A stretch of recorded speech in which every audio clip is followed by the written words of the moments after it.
Hello friend, स्वागत है आपका अपने चैनल आज क्लास में। आज की इस वीडियो में सभी विषयों से काफी महत्वपूर्ण 30 ऑब्जेक्टिव प्रश्न लिया गया है और ये जो 30 ऑब्जेक्टिव प्रश्न है ये आपके फाइनल बोर्ड परीक्षा के लिए काफी महत्वपूर्ण है और इस 30 ऑब्जेक्टिव प्रश्न का फटाफट रिवीजन करेंगे। तो एक भी प्रश्न आप लोग स्किप मत कीजिएगा, वीडियो को प्लीज आप लोग शुरू से लेके अंत तक देखिएगा और चैनल को अभी तक आप सब्सक्राइब नहीं किए हैं तो चैनल को सब्सक्राइब कर लीजिएगा और सब्सक्राइब करने के बाद एक बेल आइकन आता है तो बेल आइकन को दबा के ऑल पे कर लीजिएगा ताकि जब भी लाइव क्लास हो तो आपके पास नोटिफिकेशन पहुंचता रहे। तो आइए शुरू करते हैं पहले नंबर प्रश्न से। तो पहला नंबर प्रश्न है कि दुनिया के मजदूर एक हो यह किसने कहा था। ए ऑप्शन है कार्ल मार्क्स ने, बी ऑप्शन है लेनिन ने, सी ऑप्शन है स्टालिन ने, डी ऑप्शन है टोल्स्टॉय ने। तो यहाँ पे आपको बताना है कि दुनिया के मजदूर एक हो यह किसने कहा था। तो कार्ल मार्क्स ने कहा था, इसे आपको याद रखना है। यहाँ पे ए ऑप्शन बिल्कुल ही सही हो जाएगा। आइए देखते हैं अगला प्रश्न। दो नंबर प्रश्न है कि आलसशाला में आग लगने पर कितने लोग नहीं भागे। ए ऑप्शन है 3 लोग, बी ऑप्शन है 5 लोग, सी ऑप्शन है 4 लोग, डी ऑप्शन है 6 लोग। तो यहाँ पे आपको बताना है कि आलसशाला में आग लगने पर कितने लोग नहीं भागे। तो जो 4 सच में आलसी थे वो नहीं भागे। यहाँ पे सी ऑप्शन बिल्कुल ही सही हो जाएगा। ये देखते हैं अगला प्रश्न 3 नंबर प्रश्न है कि जल का अस्थायी कठोरता को हटाने के लिए जल में क्या मिलाते हैं। ए ऑप्शन है बेकिंग सोडा, बी ऑप्शन है धोने का सोडा, सी ऑप्शन है विरंजक चूर्ण, डी ऑप्शन है एल्कोहल। तो यहाँ पे आपको बताना है कि जल का अस्थायी कठोरता को हटाने के लिए जल में क्या मिलाते हैं। तो धोने का सोडा मिलाते हैं, इसे आपको याद रखना है। यहाँ पे बी ऑप्शन बिल्कुल ही सही हो जाएगा। और धोने का सोडा का रासायनिक नाम क्या होता है। तो सोडियम कार्बोनेट होता है, इसे आपको याद रखना है। और बेकिंग सोडा का रासायनिक नाम क्या होता है, सोडियम बाइकार्बोनेट होता है। तो इसे भी साथ में आपको याद रखना है। आइए देखते हैं अगला प्रश्न 4 नंबर प्रश्न है कि यदि a प्लस बी बराबर 90 डिग्री हो तो cos a का मान ज्ञात करें। काफी महत्वपूर्ण प्रश्न है ये आपके बोर्ड परीक्षा के लिए। यहाँ पे a प्लस बी बराबर 90 डिग्री दिया है तो आपको cos a का मान ज्ञात करना है। तो cos a का मान कैसे निकलेगा। तो यहाँ पे आपको a का मान रखना पड़ेगा और a का मान कहाँ से निकलेगा। तो a का मान यहाँ से निकलेगा। यहाँ पे b जोड़ रहा है तो बराबर के उधर जाके क्या कर देगा, घटा देगा। तो इधर बचेगा हमारा a और बराबर के उधर हो जाएगा 90 डिग्री माइनस b हो जाएगा। तो यहाँ पे a का मान निकल गया 90 डिग्री माइनस b। तो इस a का मान आपको क्या करना है कि यहाँ पे रख देना है। तो हम यहाँ पे रख देते हैं, a की जगह पे रख देंगे हम यहाँ पे 90 डिग्री माइनस b। तो यहाँ पे एक फॉर्मूला बन गया, cos 90 डिग्री माइनस b क्या होता है, तो साइन b होता है। तो यहाँ पे देखिए cos a का मान कितना निकल गया, साइन b निकल गया। यहाँ पे सी वाला ऑप्शन बिल्कुल ही सही हो जाएगा। आइए देखते हैं अगला प्रश्न 5 नंबर प्रश्न है कि the history of the loss of Vietnam किसने लिखा है। ए ऑप्शन है हो ची मिन्ह ने, बी ऑप्शन है फान बोई चाउ ने, सी ऑप्शन है कुआंग ने, डी ऑप्शन है त्रिभु ने। तो यहाँ पे आपको बताना है कि the history of the loss of Vietnam किसने लिखा है। तो फान बोई चाउ ने लिखा है, इसे आपको याद रखना है। यहाँ पे बी ऑप्शन बिल्कुल ही सही हो जाएगा। काफी महत्वपूर्ण 30 ऑब्जेक्टिव प्रश्न का फटाफट रिवीजन करेंगे। तो एक भी प्रश्न आप लोग स्किप मत कीजिएगा, वीडियो को प्लीज आप लोग शुरू से लेके अंत तक देखिएगा। और वीडियो को अभी तक आप लाइक नहीं किए हैं तो प्लीज आप लोग वीडियो को लाइक कर दीजिएगा। और अभी तक आप हमारे व्हाट्सएप ग्रुप में नहीं जुड़े हैं तो ये हमारा व्हाट्सएप नंबर है, इस पे आपको बोल देना है कि सर हमें ग्रुप में जोड़ दीजिए तो हम आपको ग्रुप में जोड़ देंगे। आइए देखते हैं अगला प्रश्न 6 नंबर प्रश्न है कि मंदाकिनी नदी किस पर्वत के किनारे स्थित है। ए ऑप्शन है चित्रकूट, बी ऑप्शन है विंध्या, सी ऑप्शन है हिमालय, डी ऑप्शन है हेमकूट। तो यहाँ पे आपको बताना है कि मंदाकिनी नदी किस पर्वत के किनारे स्थित है। तो चित्रकूट पर्वत के किनारे स्थित है। यहाँ पे ए ऑप्शन बिल्कुल ही सही हो जाएगा। आइए देखते हैं अगला प्रश्न 7 नंबर प्रश्न है कि वायुमंडल में कौन सा गैस सबसे अधिक पाया जाता है। ए ऑप्शन है नाइट्रोजन, बी ऑप्शन है ऑक्सीजन, सी ऑप्शन है कार्बन डाइऑक्साइड, डी ऑप्शन है इनमें से कोई नहीं। तो यहाँ पे आपको बताना है कि वायुमंडल में कौन सा गैस सबसे अधिक पाया जाता है। तो वायुमंडल में नाइट्रोजन गैस सबसे अधिक पाया जाता है, इसे आपको याद रखना है। यहाँ पे ए ऑप्शन बिल्कुल ही सही हो जाएगा। वायुमंडल में नाइट्रोजन गैस 78% पाया जाता है, इसे आपको याद रखना है। और ऑक्सीजन गैस लगभग 21% पाया जाता है, इसे आपको याद रखना है। और कार्बन डाइऑक्साइड गैस 0.03% पाया जाता है, तो इसे भी साथ में आपको याद रखना है। आइए देखते हैं अगला प्रश्न 8 नंबर प्रश्न है कि सेन साहब की कितनी लड़कियां थी। ए ऑप्शन है 3, बी ऑप्शन है 5, सी ऑप्शन है 4, डी ऑप्शन है 6। तो यहाँ पे आपको बताना है कि सेन साहब की कितनी लड़कियां थी। तो सेन साहब की 5 लड़कियां थी, इसे आपको याद रखना है। यहाँ पे बी ऑप्शन बिल्कुल ही सही हो जाएगा। आइए देखते हैं अगला प्रश्न 9 नंबर प्रश्न है कि 2 थीटा बराबर 90 डिग्री हो तो tan थीटा का मान ज्ञात करें। काफी महत्वपूर्ण प्रश्न है यह आपके बोर्ड परीक्षा के लिए। यहाँ पे 2 थीटा बराबर 90 डिग्री दिया है, तो आपको tan थीटा का मान ज्ञात करना है। तो tan थीटा का मान कैसे निकलेगा, तो यहाँ पे आपको थीटा का मान रखना पड़ेगा। तो थीटा का मान कहाँ से आएगा, तो थीटा का मान यहाँ से निकलेगा। 2 इधर गुणा कर रहा है तो बराबर के उधर जाके क्या करेगा, भाग करेगा। तो इधर बच जाएगा हमारा थीटा और बराबर के उधर हो जाएगा 90 डिग्री बट्टा 2। और 2 से 90 कितना बार में कट जाएगा, 45 बार में कट जाएगा। तो थीटा का मान कितना निकल गया, 45 डिग्री। अब क्या करना है कि इस थीटा के मान को आपको यहाँ पे रख देना है। तो यहाँ पे tan है तो tan और थीटा का मान कितना है, 45 डिग्री है, तो हम यहाँ पे लिख देंगे 45 डिग्री। तो यहाँ पे ये tan 45 डिग्री हो गया। और tan 45 डिग्री का मान कितना होता है, 1 होता है। तो यहाँ पे ए वाला ऑप्शन बिल्कुल ही सही हो जाएगा। ये देखते हैं अगला प्रश्न 10 नंबर प्रश्न है कि जनेवा समझौता कब हुआ था। ए ऑप्शन है 1954 में, बी ऑप्शन है 1960 में, सी ऑप्शन है 1950 में, डी ऑप्शन है 1946 में। तो यहाँ पे आपको बताना है कि जनेवा समझौता कब हुआ था। तो जनेवा समझौता 1954 में हुआ था, इसे आपको याद रखना है। यहाँ पे ए ऑप्शन बिल्कुल ही सही हो जाएगा। ये देखते हैं अगला प्रश्न 11 नंबर प्रश्न है कि भारत भूमि के सेविका हैं। ए ऑप्शन है खेत, बी ऑप्शन है कमल, सी ऑप्शन है सागर, पर्वत, झरने, डी ऑप्शन है दुश्मन। तो यहाँ पे आपको बताना है कि भारत भूमि के सेविका हैं तो सागर, पर्वत और झरने हैं, इसे आपको याद रखना है। यहाँ पे सी ऑप्शन बिल्कुल ही सही हो जाएगा। ये देखते हैं अगला प्रश्न 12 नंबर प्रश्न है कि भोपाल गैस कांड में कौन सा गैस का रिसाव हुआ था। ए ऑप्शन है मिथाइल आइसोसाइनाइड का, बी ऑप्शन है मीथेन का, सी ऑप्शन है ब्यूटेन का, डी ऑप्शन है क्लोरीन का। तो यहाँ पे आपको बताना है कि भोपाल गैस कांड में कौन सा गैस का रिसाव हुआ था। तो मिथाइल आइसोसाइनाइड का रिसाव हुआ था, इसे आपको याद रखना है। यहाँ पे ए ऑप्शन बिल्कुल ही सही हो जाएगा। ये देखते हैं अगला प्रश्न 13 नंबर प्रश्न है कि दूसरों की नकल करके लिखा गया साहित्य कैसा होता है। ए ऑप्शन है उत्तम, बी ऑप्शन है मध्यम, सी ऑप्शन है अधम, डी ऑप्शन है व्यंग। तो यहाँ पे आपको बताना है कि दूसरों की नकल करके लिखा गया साहित्य कैसा होता है। तो अधम होता है, इसे आपको याद रखना है। यहाँ पे सी ऑप्शन बिल्कुल ही सही हो जाएगा। ये देखते हैं अगला प्रश्न 14 नंबर प्रश्न है कि यदि 2 थीटा बराबर π/3 हो तो sin थीटा का मान ज्ञात करें। काफी महत्वपूर्ण प्रश्न है ये भी आपके बोर्ड परीक्षा के लिए।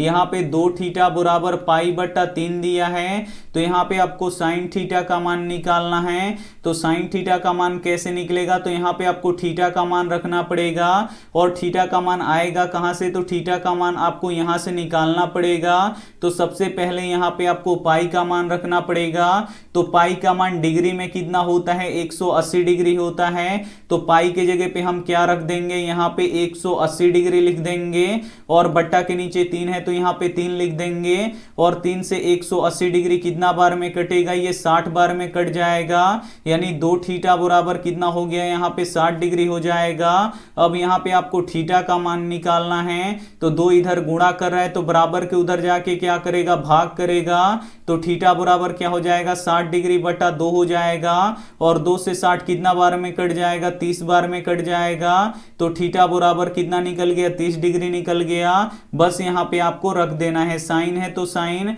और थीटा का मान हम यहाँ पे कितना डिग्री लिख देंगे, 30 डिग्री लिख देंगे। अब यहाँ पे देखिए साइन 30 डिग्री का मान कितना होता है, 1/2 होता है। यहाँ पे डी वाला ऑप्शन बिल्कुल ही सही हो जाएगा। उम्मीद करते हैं ये सभी प्रश्न आपको काफी अच्छी तरीके से समझ में आ रहा है। समझ में आ रहा है तो प्लीज आप लोग वीडियो को एकदम शुरू से लेके अंत तक देखिएगा, और वीडियो को अभी तक आप लाइक नहीं किए तो प्लीज आप लोग वीडियो को लाइक भी कर दीजिएगा। आइए देखते हैं अगला प्रश्न 15 नंबर। 15 नंबर प्रश्न है कि झारखंड राज्य का गठन कब हुआ था। ए ऑप्शन है 1 नवंबर 2000 को, बी ऑप्शन है 9 नवंबर 2000 को, सी ऑप्शन है 15 नवंबर 2000 को, डी ऑप्शन है 15 जनवरी 2000 को। तो यहाँ पे आपको बताना है कि झारखंड राज्य का गठन कब हुआ था। तो 15 नवंबर 2000 को हुआ था, इसे आपको याद रखना है। यहाँ पे सी ऑप्शन बिल्कुल ही सही हो जाएगा। आइए देखते हैं अगला प्रश्न 16 नंबर। 16 नंबर प्रश्न है कि भारत में किस महान परंपरा को सुनाया जाता है। ए ऑप्शन है शास्त्रों को, बी ऑप्शन है शस्त्र को, सी ऑप्शन है लोभ को, डी ऑप्शन है कलह को। तो यहाँ पे आपको बताना है कि भारत में किस महान परंपरा को सुनाया जाता है। तो शास्त्रों को सुनाया जाता है, इसे आपको याद रखना है। यहाँ पे ए ऑप्शन बिल्कुल ही सही हो जाएगा। आइए देखते हैं अगला प्रश्न 17 नंबर। 17 नंबर प्रश्न है कि तत्वों के वर्गीकरण का मुख्य श्रेय किसको मिला है। ए ऑप्शन है डोबराइनर को, बी ऑप्शन है मेंडलीफ को, सी ऑप्शन है न्यूटन को, डी ऑप्शन है मोसले को। तो यहाँ पे आपको बताना है कि तत्वों के वर्गीकरण का मुख्य श्रेय किसको मिला है। तो मेंडलीफ को मिला है, इसे आपको याद रखना है। यहाँ पे बी ऑप्शन बिल्कुल ही सही हो जाएगा। आइए देखते हैं अगला प्रश्न 18 नंबर।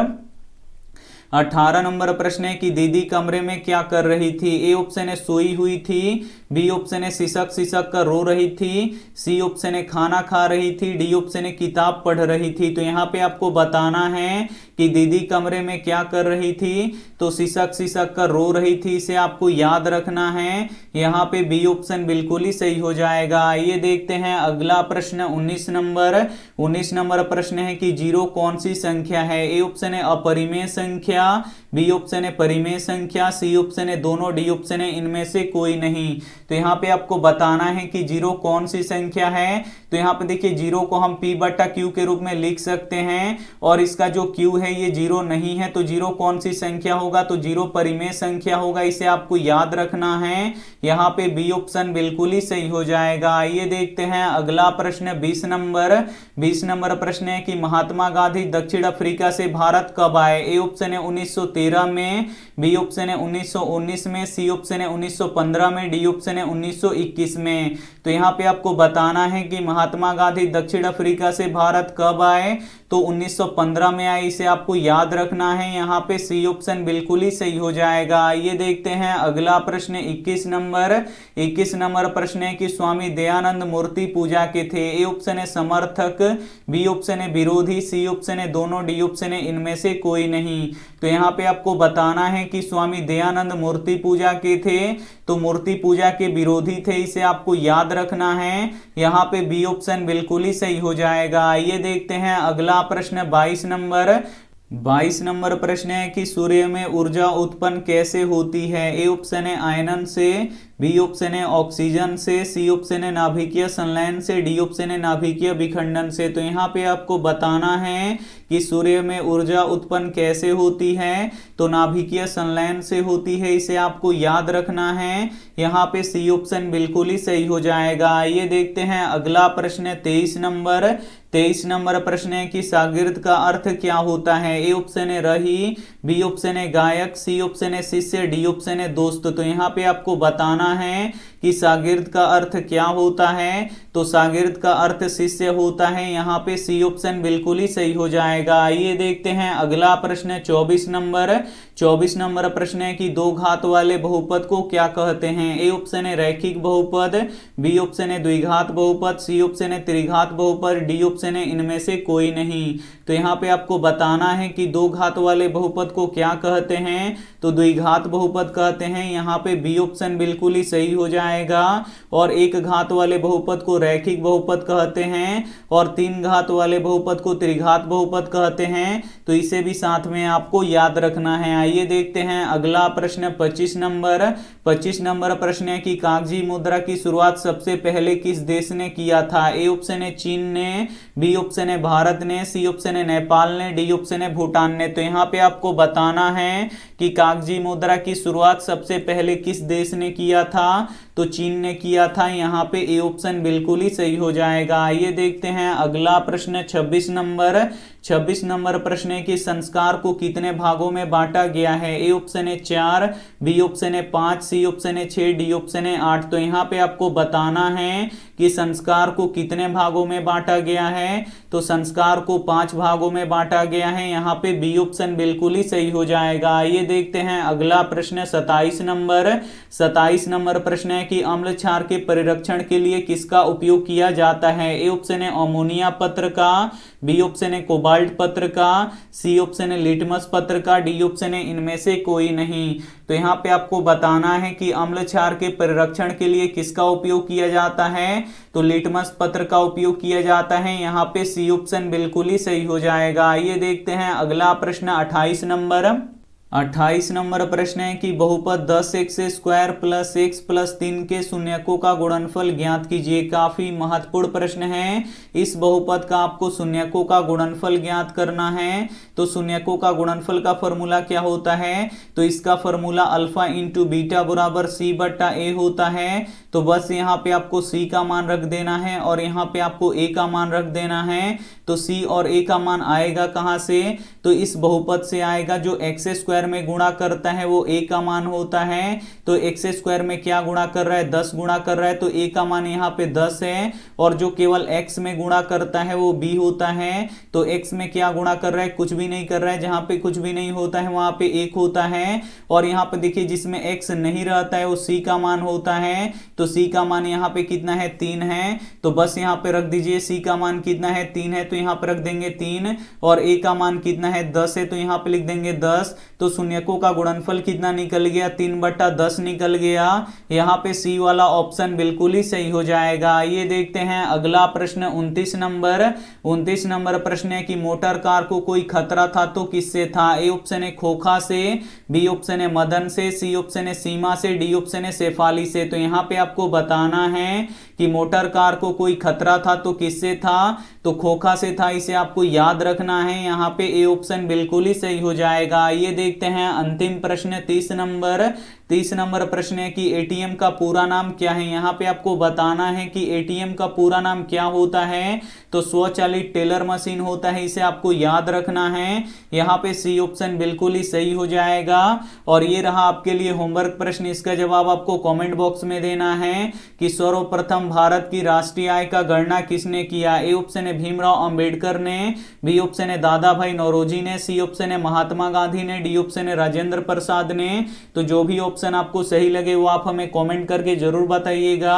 और वीडियो को अभी तक आप लाइक नहीं किए तो प्लीज आप लोग वीडियो को लाइक कीजिएगा, अपने दोस्तों के पास इस वीडियो को जरूर शेयर कीजिएगा। और चैनल को अभी तक आप सब्सक्राइब नहीं किए तो चैनल को सब्सक्राइब करके साथ में बेल आइकन को ऑल पे दबा लीजिएगा। Thank you for watching. मिलते हैं अगली वीडियो में, तब तक अपना ध्यान रखिए, मन लगा के पढ़ाई कीजिए। Take care and bye.